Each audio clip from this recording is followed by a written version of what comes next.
Hey there, everyone, and welcome to Pour and Explore, a wine, food, and travel podcast. I'm your host, Nick Elliott, the wine guy. I'd love to be your go-to guide for all things wine, food, and the amazing places they take us. Here on Pour and Explore, we'll sip, savor, and wander through the exciting world of wine, discuss incredible cuisines, and uncover the stories behind unforgettable destinations.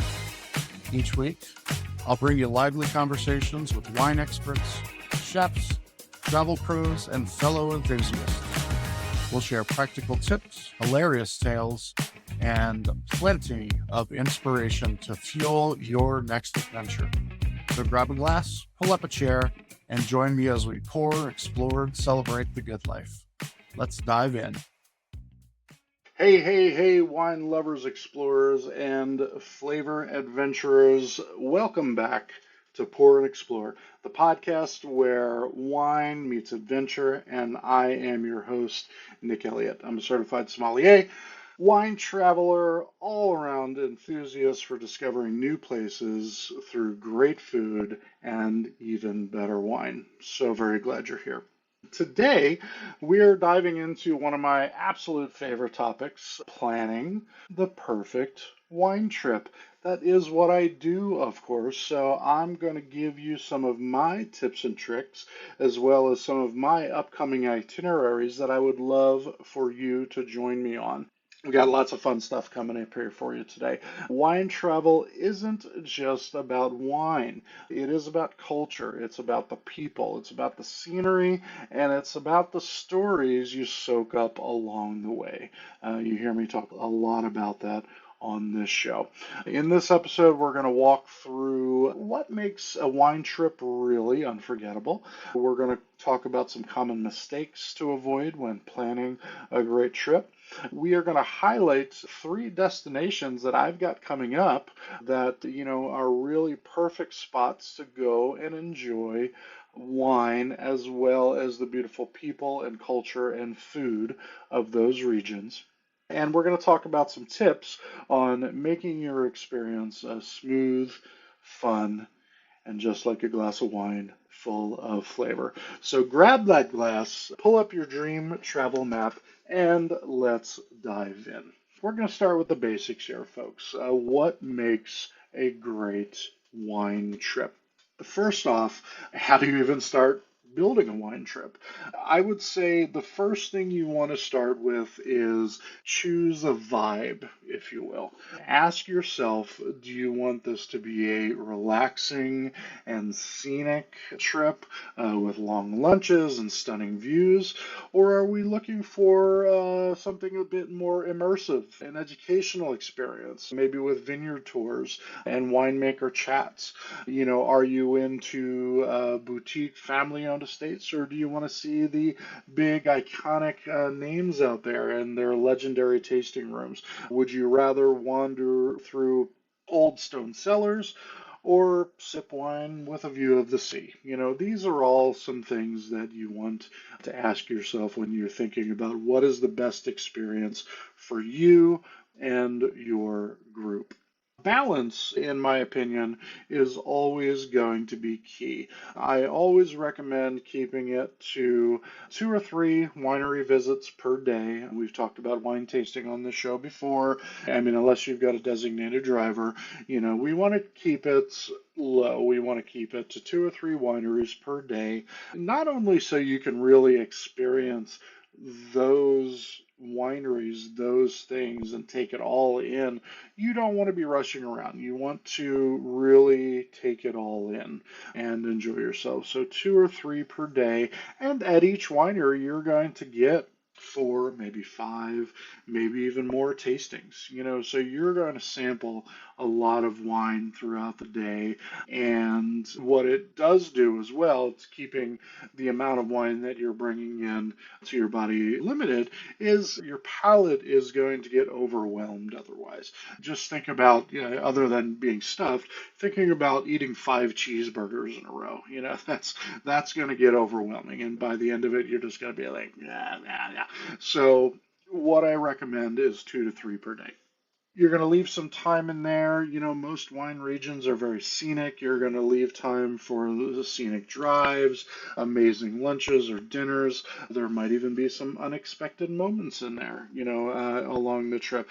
These are the reasons that we travel. Not for the expected, but for the unexpected, for that unexpected meal, or you meet that unexpected person, or you drink that unexpected wine that really puts a pin in that day for you and makes it unforgettable. We don't want to forget about logistics. Are you going to drive? And if you are going to drive, are you going to drive?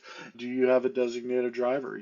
This is going to keep things safe and friendly and making sure that we're doing things responsibly. Or are you going to hire a guide? Are you going to ride around with someone? I know, especially here in California, there are in every region loads and loads of guides who will take you around in their nice car and take you to a winery, wait for you to come out, take you to the next one, et cetera, et cetera. Definitely if you can swing, hiring a professional to do it, your experience is going to be so much better, and we'll talk a little bit more about that later. Do you need to book your tastings in advance? Spoiler alert, yes, you do. Smaller or high demand wineries, you definitely want to get on their schedule, make a reservation, make a reservation, make a reservation, and be on time. Thank you very much. That is the end of my TED Talk. And let's make sure that we're aware of local wine seasons as well. For example, harvest in the southern hemisphere happens at a different time than here in the northern hemisphere. So if you're going to Australia in October or June, it's not going to be that great, because either there's nothing growing or there's just little things growing. If you're looking for that scenery, I would recommend going to Australia in March, and we're going to talk about that in just a few minutes. Don't forget to pack your wine suitcase, both literally and mentally. Make sure you're leaving room for bottles to bring home with you. Leave room in your schedule to bring home wines that you are going to want to revisit when you're out there on the road. And of course, again, get ready for those unexpected discoveries and detours and lots of fun. All right, some of the places that I want to highlight today are, of course, places that I will be visiting in the upcoming year or so, and I definitely want to share those with you and talk a little bit about what those regions have to offer and the best ways to enjoy them. Let's kick things off with Germany.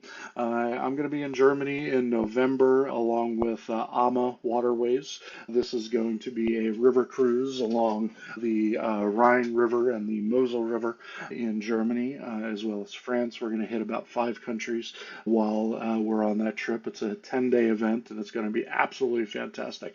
We're working a tour there, as I said, and let me tell you, it's absolutely going to be storybook magic. It's going to be at the end of the season, so we're coming out, but as we talked about a couple episodes ago, Germany is famous for their ice wine. So I think on that one, we're going to maybe get a little ice wine experience going on in Germany, and that is going to be lots of fun. Germany is all about elegance and tradition. The landscape alone, as you can imagine, is worth the trip. Steep vineyard slopes, winding rivers, and castle-dotted skylines all throughout the country. And then there is the wine. Some of the key regions that we are going to be visiting are, of course, the Mosel. The Mosel region is known for graceful and mineral-rich Rieslings. Absolutely fantastic. Rheingau we'll also be going through while we're in Germany in November. Classic structured white wines and some really underrated reds, by the way, coming from that region. We will not be visiting the Pfalz region, which is a little bit further south. It's a little bit warmer. That region is known for both whites, and they've got some really nice, robust, bigger red wines coming from that region. Super exciting. So, what I'm expecting on this trip in November is lots of off dry to bone dry Rieslings, clean lines in the wine, crisp fruit, and a deep, deep connection to terroir. And it's just an exciting thing that I'm really, really looking forward to. And travel tip, here we're going to pair your tastings with a river cruise.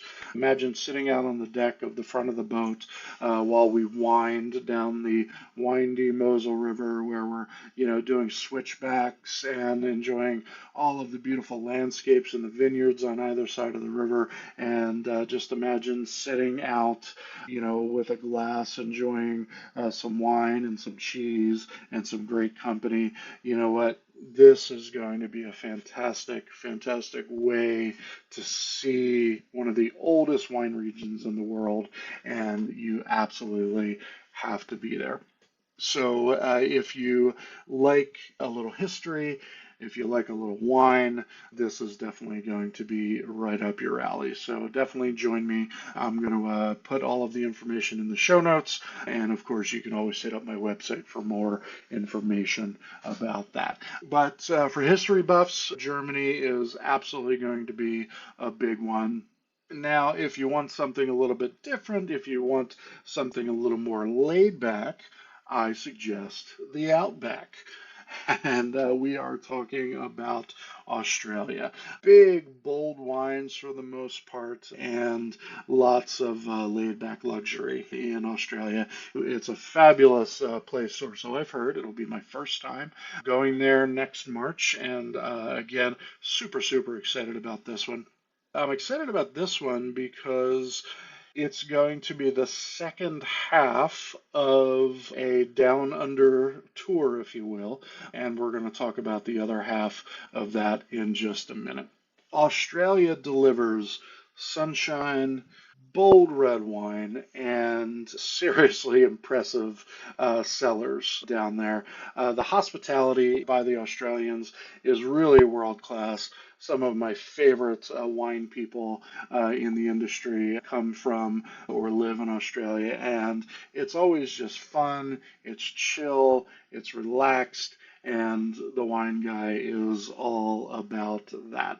The scenery, it's going to be a lot of rolling hills, of course, in the south of Australia, and lots of wild coastline, especially when we cross the little strait over there and head over to Tasmania. The top wine regions that we're going to be visiting there in Australia.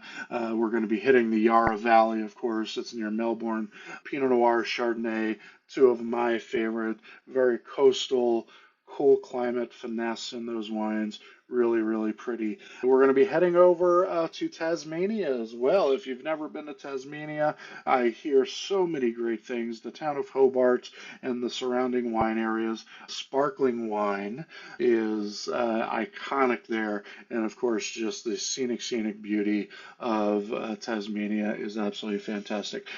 The main region in Australia, we will not be visiting Barossa, but Barossa Valley is, of course, known for their iconic Shiraz and old vine red wines. I cannot wait to get back and do Barossa at some point as well.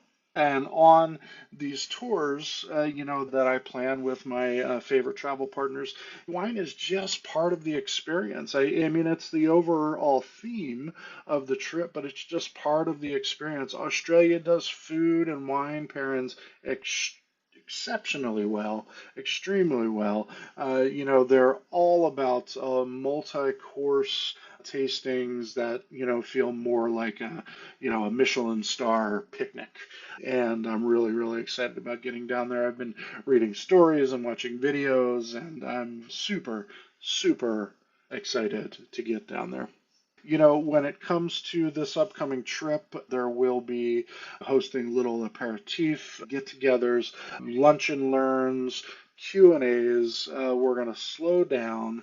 We're going to sip with intention on this trip. This is not a cruise, by the way. This is a land tour, except for that little flight over to Tasmania. And it's going to be a really great opportunity for us to connect with the places, especially in the south of Australia and Tasmania, and of course, meeting the people and getting the rich history behind the wine that they're making in Australia. Travel tip, March to May is really the sweet spot weather-wise for getting into wine down under, especially in the south of Australia. And that's exactly when we're going. This trip, I believe, it leaves on the 15th of March of next year. So it's going to be a wonderful time to maximize on the vineyards and the wineries, and may even see some winemaking happening while we're there. It's perfect weather-wise, perfect for vineyard visits, and of course, kangaroo sightings. It's going to be great. All right, and the first leg of this Down Under trip that we're going to be doing next March is going to start in New Zealand, specifically the North Island of New Zealand. I mean, come on. It is one of the most breathtaking places in the world. Vineyards nestled between snow-capped mountains, crystal clear lakes. It's absolutely cinematic, which is why a lot of people film their movies in New Zealand. It's really, really an amazing spot. Some key wine regions to visit while you're in New Zealand. Of course, Marlborough, birthplace of that world famous Sauvignon Blanc, that grassy, that tropical Sauvignon Blanc, really, really pretty wines, great summer wines, absolutely amazing. Central Otago, Pinot Noir is king in Central Otago, and beautiful alpine trees, landscapes, and Pinot Noir is definitely going to be the big guy in this region. Hawke's Bay is New Zealand's oldest region, and Hawke's Bay is great for Syrah and Bordeaux blends. Really, changing things up a little bit there in Hawke's Bay, producing some really, really world-class wines. And by the way, we will be concentrating on the North Island of New Zealand while we're there in early March of 2026. And again, if this is something that you would love to learn more about, please hit me up, and I'll be happy to answer your questions about this or turn you on to someone who can. The wines here are bright, they're expressive, and they are absolutely full of energy. And of course, I would be remiss without talking about the seafood. The seafood pairings in New Zealand, they are the bomb. Just the beautiful thing, New Zealand lamb, with those beautiful Bordeaux blends, absolutely fantastic. Sauvignon Blanc has never met a better partner than, cold water halibut coming from New Zealand. Really, really, really good stuff. We're going to be doing all types of things while we're there on the North Island of New Zealand, traversing things by car and by bus. We'll be doing tastings, of course, food pairings. We're even going to be diving into some olive oil production and education while we're there. As a former olive oil producer, I am really, really looking forward to nerding out a little bit about olive oil production while we're there. So that's going to be a fun little bonus in addition to the wine, food, and amazing places that we're going to see. Travel tip to New Zealand. You definitely wanted to have some outdoor adventure, during this time. It's going to be summer going into fall in New Zealand. So, hopefully we'll get some time to do a little hiking, maybe some kayaking, definitely some stargazing at night, sitting out with a glass of Pinot Noir, watching the stars. Come on, what is better than that? I'm very, very excited, and I hope you are too and can make it to New Zealand with me next year. Let's talk about wine travel in general. We talked about some of my favorite places, or going to be my favorite places, 100%. I've got lots of other stuff coming up as well, but I definitely wanted to highlight those three trips for you. But let's talk about a seamless wine travel experience in general. Here are a few rapid fire tips to make your wine travels a little more smooth. Hire a driver. A lot of us, me included, have not been to places before, and we don't necessarily know our way around. If you are able to do it, if you're able to swing it, again, hire a driver, someone who's going to be able to take you from place to place, even if it's a longer time from place to place, and really enjoy it. There are tour companies that do specifically this on a larger scale with 15, 20 people, but there are companies all over the world that do it for solo travelers or couple travelers as well. So something to think about. As most adventure travel goes, you definitely want to schedule yourself some downtime. Not only downtime for your body and your mind, but downtime for your palate. You want to give your tongue a rest while you're out there doing wine travel. It's important to make sure that we're not overwhelming ourselves. And, even a day or a half day in between tasting is going to be something that is going to be very helpful and make your trip more enjoyable.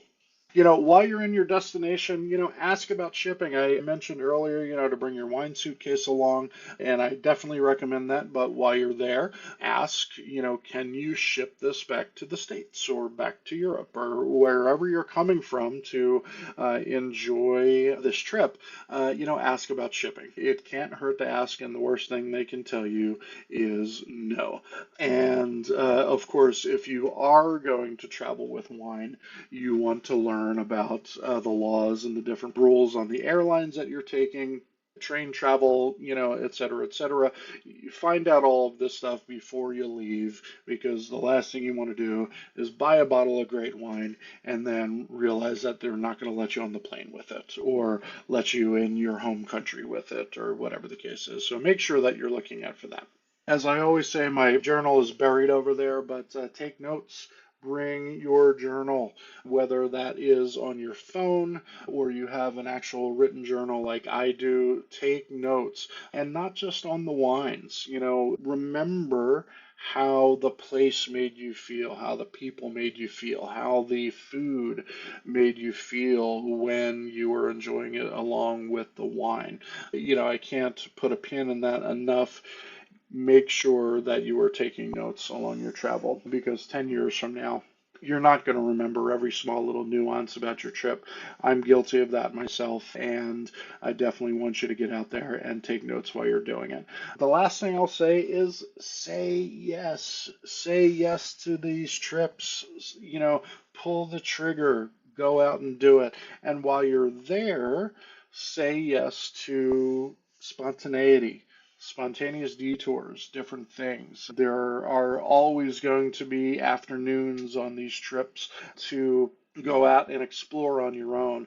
Go have fun with it. That is where the magic often lies in these trips, is taking the road less traveled. So the best wine trips are planned, of course, as we all know, and they are certainly part improvised. So those are my big tips for you. I've done a whole episode here about places that I'm going coming up soon. I definitely want for you to think about coming with me. Germany in November of 2025, New Zealand and Australia in March of 2026. Think about it. I would love to have you come along, but if you can't, make time for yourself and for your significant other or your group of friends or family. get out there and enjoy the world of wine. Wine is all about connection.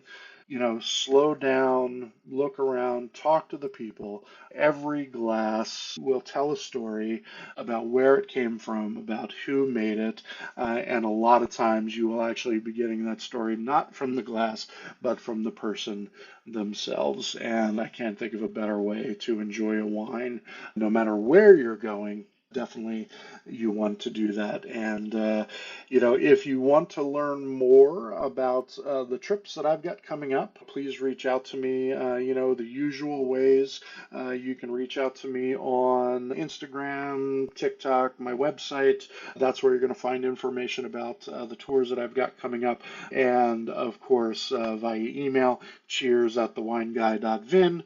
.vin, and I would definitely love to get you more information. And if you want more tips on creating a great itinerary for yourself, going out and enjoying the world of wine, hit me up. I would be happy to share that with you. And I got a bonus here for you folks. If you will comment, whether that's on Facebook or Instagram or TikTok or YouTube, or just send me a DM, if you comment wine trips, I am going to send you via email my wine travel checklist.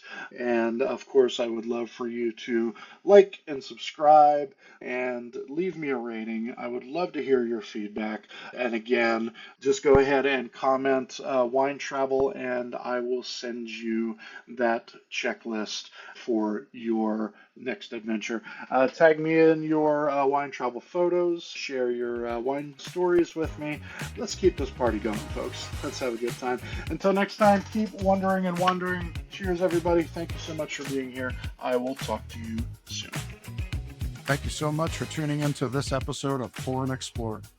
I'd love to hear your thoughts, your stories, and your questions, so you can drop me a line at cheers@thewineguy.vin. That's cheers@thewineguy.vin. Or let's connect on TikTok, Instagram, or Facebook. Grab those links on my website at thewineguy.vin. Until next time, let's keep wondering and wandering. Cheers, everyone.